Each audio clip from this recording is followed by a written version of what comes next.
46 साल पहले 1977 में अमेरिकी अंतरिक्ष एजेंसी नासा ने पृथ्वी से 2 अंतरिक्ष जहाज उड़ाए थे, जिनका उद्देश्य था ब्रह्मांड में ग्रहों और उनके बाह्य ग्रहों के बारे में जानकारी इकट्ठा करना और उससे आगे जाकर जानकारी प्राप्त करना।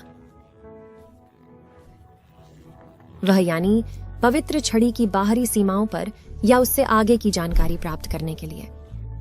दोस्तों, वह अंतरिक्ष यान भी कुछ धरती से ले रहा था, जिससे इस यान के किसी एलियन को दूसरी दुनिया का सामना करना पड़ा। वह उन्हें हमारी धरती पर पाए जाने वाले मानव जाति के बारे में एक संदेश दे सकता था। हाँ, एक गोल्ड प्लेटेड डिस्क वाला ग्रामोफोन उसमें जुड़ा था, जिसमें एक रोते हुए बच्चे की आवाज रिकॉर्ड की गई थी।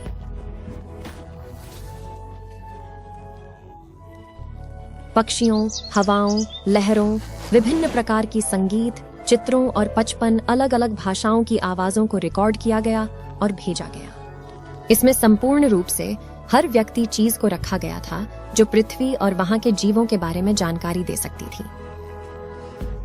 दोस्तों, हम इंसान चंद्रमा पर चढ़ गए हैं, एक अंतरिक्ष स्टेशन बना चुके हैं, मंगल ग्रह पर बसने की कॉलोनियों की स्थापना की ओर काम कर रहे हैं। वास्तव में सूरज, जिसका कोर स्थानक तापमान 1.5 करोड़ डिग्री सेल्सियस है, ने भी अपनी पाका सौर प्रोब को इसके पास भेजा है। इस तरह यह कहा जा सकता है कि हमने अच्छी तरह से स्थान को नियंत्रित किया है और उसके बारे में बहुत सारी जानकारी प्राप्त की है। लेकिन यह पूरी तरह से गलत है, क्योंकि तुम्हें हैरानी होगी कि इतने सालों में दुनिया भर के करोड़ों अंतरिक्ष एजेंसियों के प्रयासों के बावजूद हमने केवल ब्रह्मांड का 4% ही अन्वेषण किया है। फिर भी इसके रहस्यों को खोलने के लिए हम हर दिन नए अंतरिक्ष मिशन लॉन्च करते रहते हैं। और उन मिशनों में से एक वॉयेजर प्रोग्राम था, जिसे 1977 में नासा द्वारा लॉन्च किया गया था। इस मिशन में 2 अंतरिक्षयान गहराइयों में भेजे गए, जिनमें से एक वॉयेजर 1 था और दूसरा वॉयेजर 2 था। दोस्तों, ये स्पेसक्राफ्ट्स ने हमें दूर हजारों मील दूर की दुनिया की तस्वीरें भेजी हैं, जिनसे वैज्ञानिकों को नींद नहीं आई। लेकिन सवाल यह है, यात्री ने ब्रह्मांड में क्या देखा? इस प्रोग्राम की लंबाई कितनी होगी और यह कितनी देर तक दुनिया से जुड़े हुए जानकारी को शेयर करेगी? चलो, व्यागर की आंखों से एक नई दुनिया की यात्रा करें और ब्रह्मांड के कुछ असुलझे हुए रहस्यों के बारे में जानें। तो दोस्तों, 40 साल पहले नासा ने एक ऐसे स्पेसक्राफ्ट को स्पेस की अंधकारी दुनिया में भेजा था, जिसका मकसद सैटर्न और जुपिटर के बारे में जानकारी इकट्ठा करना था, हजारों किलोमीटर हमसे दूर।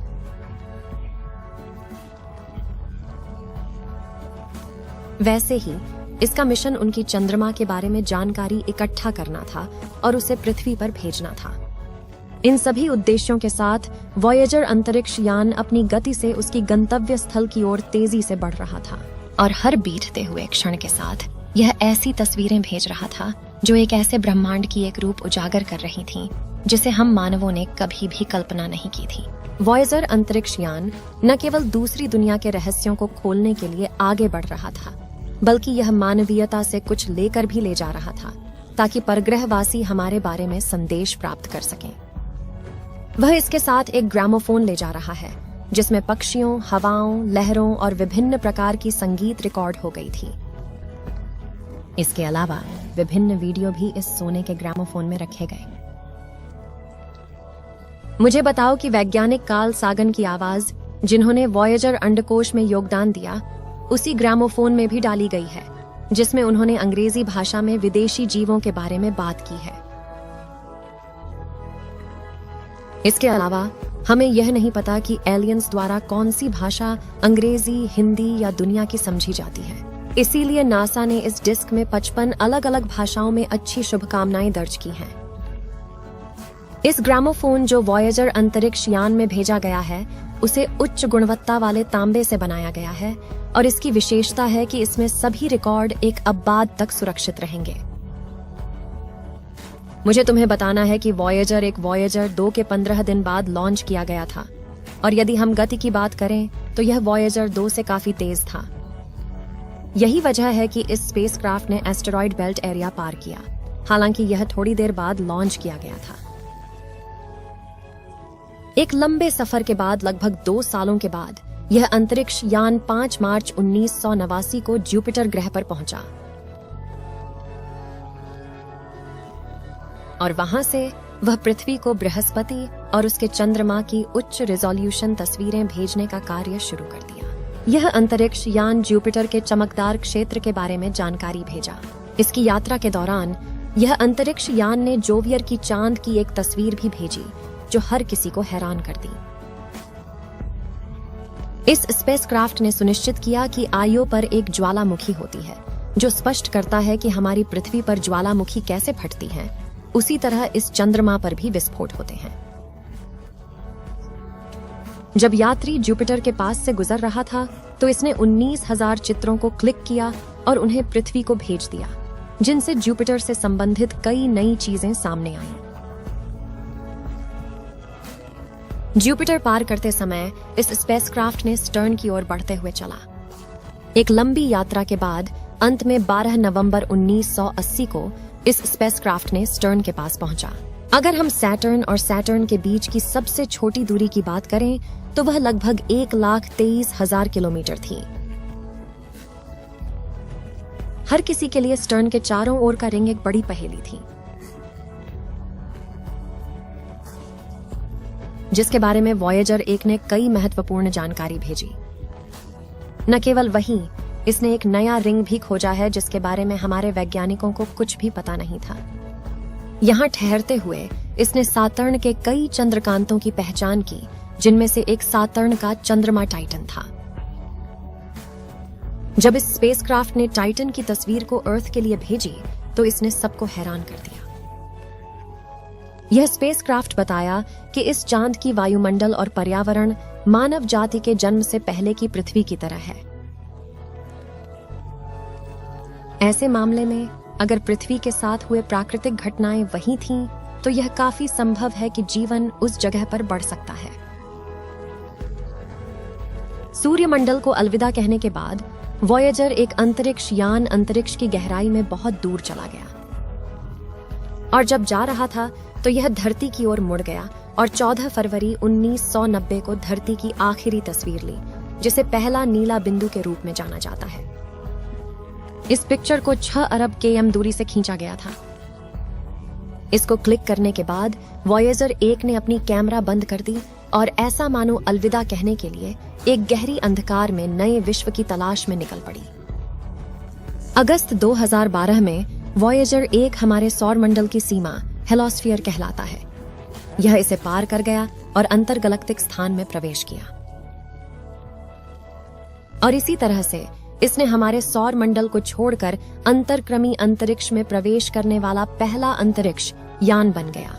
इस जगह तक पहुंचने में वॉयेजर 2 पहला अंतरिक्ष यान लॉन्च करने के लिए और 6 साल और लगा, और यह नवंबर 2018 में इंटरस्टेलर स्थान में प्रवेश किया। नासा वैज्ञानिकों के अनुसार वॉयेजर 1 और वॉयेजर 2 की आयु केवल 10 साल थी, लेकिन भाग्यशाली तौर पर 4 दशकों के बाद भी वे सही काम कर रहे हैं। अंतरगैलेक्टिक स्थान में प्रवेश करने के बाद इसने पृथ्वी को बहुत सारा डेटा भेजा, जिसमें से एक बहुत डरावनी दिखने वाली आवाज भी शामिल थी। यह बहुत सारे और ध्वनियों को रिकॉर्ड किया और उन्हें भेज दिया। जब आप इसे सावधानी से सुनते हैं तो आप एक आवाज को गूंजते हुए सुन सकते हैं, लेकिन मुझे आपको बताना है कि इन अंतरिक्ष यानों की शक्ति धीरे धीरे कम हो रही है, और वे हमसे इतने दूर हैं कि पृथ्वी को भेजी जाने वाली जानकारी प्राप्त करना बहुत मुश्किल होता है। हालांकि नासा ने इन सिग्नल्स को तेजी से और आसानी से पकड़ने के लिए दुनिया भर में सैटेलाइट डिशेस स्थापित कर दी हैं। इन अंतरिक्ष यानों से पृथ्वी से संपर्क करने के लिए यहां से लगभग 20 किलोवाट का एक संकेत भेजा जाता है, जो वॉयेजर तक पहुंचने में 20 घंटे से भी अधिक समय लेता है। इसके बाद अंतरिक्ष यान का एंटीना उस संकेत को पकड़ता है और वहां से धरती को 20 किलोवाट का एक संकेत भेजता है, जो यहां पहुंचते ही बहुत कमजोर हो जाता है। ऐसे मामले में जब धरती की बात आती है उसे पहचानना एक बहुत ही चुनौतीपूर्ण कार्य बन जाता है। इस मिशन में शामिल वैज्ञानिक कहते हैं कि इस समय वॉयेजर एक जगह मौजूद है जहां केवल ठंड और अंधकार ही है।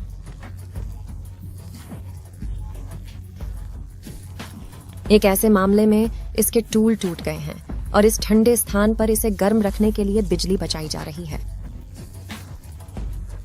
वर्तमान में यह अंतरिक्षयान पृथ्वी से 159.756 खगोलीय दूरियों की दूरी पर है। मुझे आपको बताना है कि एक खगोलीय इकाई में लगभग 15 करोड़ किलोमीटर होते हैं। इससे तुम यहां से अनुमान लगा सकते हो कि यह अंतरिक्ष यान हमसे कितनी दूर है और यह दूरी हर सेकंड के साथ बढ़ रही है। ऐसे मामले में यह कठिन होता है कि हम कितना लंबे समय तक इस अंतरिक्ष यान के संपर्क में रह सकते हैं कहीं, क्योंकि इसे जुड़ी हुई बैटरी भी अपने जीवन के अंत में है। वैज्ञानिक विश्वास करते हैं कि जबकि वॉयेजर अंतरिक्ष यान हमसे दूर जा रहा है, इसे संपर्क करने में हमें उसी कदर समय लग रहा है और यह संभव है कि 2025 तक इसकी बैटरी बिजली आपूर्ति करने में समर्थ ना हो सके। ऐसे मामले में इसके टूल बंद हो सकते हैं और हमारा इस अंतरिक्ष यान से संपर्क टूट सकता है। इसलिए जब ऐसा होता है, हमें ऐसा लगेगा कि स्पेस के अंधकारी दुनिया में हमने अपना साथी खो दिया है। वह सब आज के लिए है। अगर वीडियो पसंद आया तो लाइक और शेयर जरूर करें और अगर आप चैनल पर नए हैं तो चैनल को सब्सक्राइब जरूर करें।